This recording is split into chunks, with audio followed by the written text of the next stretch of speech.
पुण्यामध्ये जी एक अतिशय गंभीर घटना घडली, त्या घटनेच्या संदर्भात आपल्याला कल्पना आहे की एका विधी संघर्षित मुलाने गाडी चालवत असताना त्या ठिकाणी ॲक्सिडेंट केला आणि दोन लोकांचा, एक तरुण आणि एक तरुणी यांचा त्याच्यामध्ये मृत्यू झाला। आणि त्यानंतर घडलेल्या ज्या घटना आहेत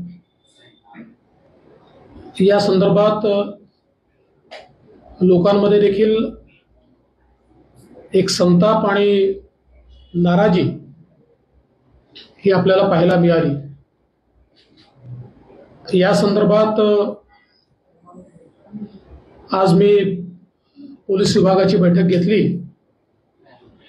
आतापर्यंत काय घडलेलं आहे, पुढची ॲक्शन काय आहे आणि त्यासोबत अशा घटना घटू नये म्हणून प्रिव्हेंटिव्ह काय करता येईल, अशा सर्वच बाबतीत चर्चा झाली। मुळातच ही घटना घडल्यानंतर पोलिसांनी कारवाई करत जो काही ॲप्लिकेशन रिमांडचा ज्युव्हेनाईल जस्टिस बोर्डकडे सबमिट केला होता, एक तर त्याच्यामध्ये अतिशय स्पष्टपणे 304 IPCचा कलम हा मेन्शन केलेला आहे आणि स्पष्टपणे हे लिहिलेलं आहे की हा जो काही मुलगा आहे हा 17 वर्ष 8 महिन्याचा असल्यामुळे निर्भया कांडानंतर जे काही अमेंडमेंट झालं आणि 16 वर्षाच्या वरचे जी मुलं असतील त्यांना हिनियस क्राईम मध्ये ॲडल्ट म्हणून ट्रीट केलं जाऊ शकतं। या संदर्भात ही रिमांड ॲप्लिकेशन देखील माझ्याकडे आहे। अतिशय स्पष्टपणे हा मुद्दा मांडलेला आहे आणि याला ॲडल्ट ट्रीट करा आणि हा 304A नाही तर हा 304च आहे, अशा प्रकारे पोलिसांनी त्या ठिकाणी प्रेस केलं होतं। दुर्दैवाने ज्युव्हेनाईल जस्टिस बोर्डने त्याच्यामध्ये वेगळी भूमिका घेतली आणि ॲडल्ट ट्रीट करण्याचा जो अर्ज आहे तो नुसता सीन अँड फाईल्ड अशा प्रकारे बाजूला ठेवला आणि रिमांडच्या अर्जावर त्यांनी मला असं वाटतं की अतिशय लिनियंट अशा प्रकारचा व्ह्यू घेत 15 दिवस सोशल सर्व्हिस करा आणि त्यांनी डी ॲडिक्शन करा, अशा प्रकारच्या गोष्टी त्यामध्ये लिहिल्या। खरं म्हणजे हा पोलिसांकरता देखील एक धक्का होता, कारण अशा प्रकारच्या प्रकरणांमध्ये जिथे पोलिसांनी सगळे पुरावे दिलेले आहेत, कुठल्या हॉटेलमध्ये तो आहे, काय केलेलं आहे, गाडीच्या संदर्भातले पुरावे दिले आहेत, वयाचे पुरावे दिले आहेत आणि सुप्रीम कोर्टाचे जे काही ऑर्डर्स आहेत त्याच्यानंतर जे काही झालेले अमेंडमेंट्स आहेत, या सगळ्या गोष्टी दिल्यानंतर खरं म्हणजे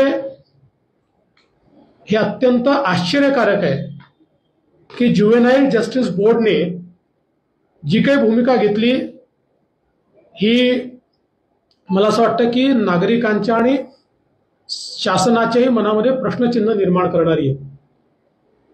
तात्काळ या संदर्भात वरच्या कोर्टामध्ये ॲप्लिकेशन मूव्ह झाली आणि ती मूव्ह झाल्यानंतर वरच्या कोर्टाने त्याचा कॉग्निझन्स घेतला आणि त्यांनी सांगितलं की या संदर्भात पहिल्यांदा तुम्हाला ज्युव्हेनाईल जस्टिस बोर्डकडेच जावं लागेल, कारण त्या कायद्यामध्ये त्यांची ऑर्डर रिव्ह्यू करण्याचा अधिकार हा त्यांना आहे।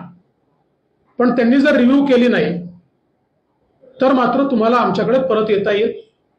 त्यानुसार ती ऑर्डर रिव्ह्यू करण्याकरता ज्युव्हेनाईल जस्टिस बोर्डकडे गेली आहे. कदाचित आज किंवा उद्या त्याच्यावर ज्युव्हेनाईल जस्टिस बोर्डचं जे काही रिव्हिजन मधली ऑर्डर आहे ती अपेक्षित आहे. मला असं वाटतं की वरच्या कोर्टाचा व्ह्यू बघता मोस्ट प्रोबेबली ते योग्य ऑर्डर देतील. पण त्यांनी जर दिली नाही तर वरच्या कोर्टात निश्चितपणे पुन्हा पोलीस जातील आणि पोलिसांनी ठरवलं आहे की अशा प्रकारे कोणालाही दारू पिऊन आणि बिना नंबरची गाडी चालवत कोणाला मारण्याचा अधिकार नाही आहे.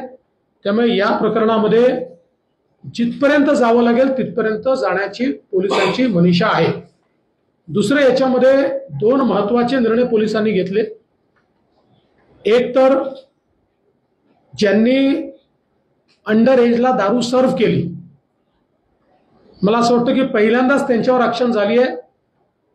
4 लोकांना अरेस्ट करण्यात आलंय. आजच कोर्टाने त्यांना 4 दिवसाची रिमांड देखील दिलेली आहे. त्याचसोबत जो मुलगा आहे त्याच्या वडिलांवरही त्या ठिकाणी गुन्हा दाखल करण्यात आलेला आहे. कारण कायद्याच्या अंतर्गत आपला मुलगा अज्ञान आहे हे माहिती असून त्याला गाडी देणं हाही गुन्हा आहे. त्याच्यामुळे त्याच्यावरही त्या ठिकाणी पोलिसांनी त्यांच्यावरही कारवाई केलेली आहे आणि त्यातली पुढची कारवाई लवकरच पोलीस करणार आहेत. मला असं वाटतं की या प्रकरणाला अत्यंत गंभीरतेने पोलिसांनी घेतलंय आणि मला विश्वास आहे की अशा प्रकारे 2 लोकांचा अपघातात मृत्यू होऊन लिनियंटली सोडून देणं हे काही सहन केलं जाणार नाही. त्यानुसार त्याच्यावर उचित कारवाई आहे चाललेली आहे. त्याच्यात न्याय हा निश्चितपणे मिळेल. यासोबत काही मूलभूत मुद्दे देखील चर्चेला आलेले आहेत या प्रकरणातनं. त्यामध्ये रेसिडेन्शियल एरियातले पब्स असतील हा एक महत्वाचा मुद्दा आहे. त्या ठिकाणी आयडेंटिटी चेकिंग कुठलं होत नाही हा देखील महत्वाचा मुद्दा आहे. आयडेंटिटी चेकिंगचा अर्थ असा आहे की आपण बघितलं असेल तर त्यांच्यावर एक कंपल्शन आहे की त्यांनी आयडेंटिटी आणि एज. लोकदर्शन मराठी चॅनलला सबस्क्राईब करा, बेल बटनला क्लिक करा व लाईक करायला विसरू नका.